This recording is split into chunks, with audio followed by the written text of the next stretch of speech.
ખરેખર દર્શક મિત્રો, આ દ્રશ્યો મેં જોયા ને મારી આંખોમાંથી આંસુ આવી ગયા. તમને આગળ આખો પૂરો વિડીયો બતાવું. ભાઈ, વરરાજાની ગાડીનો એક ભયંકર એક્સિડન્ટ થઈ ગયો.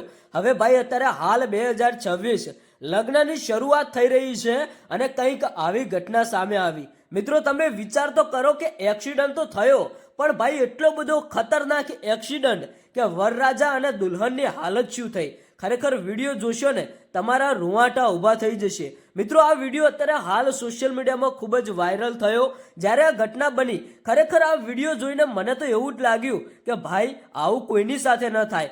અને જે પણ લોકો ભાઈ તમે ગાડી ચલાવતા હોય ને, તો ગાડી ચલાવતી વખતે ધ્યાન રાખો, સાવચેતી રાખો. કારણ કે આજે આ વરરાજા સાથે થયું છે ને, એવું ભાઈ કોઈની સાથે ન થાય. ખરેખર આ વિડીયો તમે જોશો તો તમને અંદરથી બહુ દુઃખ થશે. ભાઈ, આપણે તો ભગવાનને એક જ પ્રાર્થના કરીએ કે આ ગાડીની અંદર જે પણ લોકો સવાર હોય એમને ભાઈ કંઈ મોટી ઈજા ન થઈ હોય, અને થઈ હોય તો ભગવાન એમની આત્માને શાંતિ આપે. આપણે એવું નથી વિચારતા કે કોઈની સાથે આવી ઘટના બને, પણ આજે જે દ્રશ્યો મેં જોયા છે એટલા માટે જ આ વિડીયો તમારા સુધી પહોંચાડી રહ્યો છું. કારણ કે ભાઈ, અત્યારે હાલ લગ્નની સિઝન ચાલી રહી છે.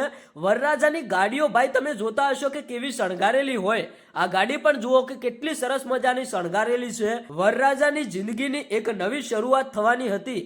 વરરાજા કે દુલ્હન કે એમના પરિવારના લોકોએ કોઈએ ભાઈ સપનામાં પણ નહીં વિચાર્યું હોય કે મારા દીકરા સાથે આવું થશે, મારી દીકરી સાથે આવું થશે, કે વરરાજાએ ખુદ પોતાએ પણ નહીં વિચાર્યું હોય કે આજે મારી સાથે આવું થશે. ભગવાને કંઈક આવું લખેલું હશે. આ વિડીયો જોઈને ખરેખર મારી આંખોમાંથી આંસુ આવી ગયા. ભાઈ, તમે શું કહેશો આ ઘટના વિશે? કોમેન્ટ કરીને જણાવતા જજો. આ વિડીયોને વધારે લોકો સુધી શેર કરો, બધા લોકોને ખબર પડે કે ભાઈ આપણે ગાડી ચલાવતા હોય તો થોડું ધ્યાન રાખવું જોઈએ.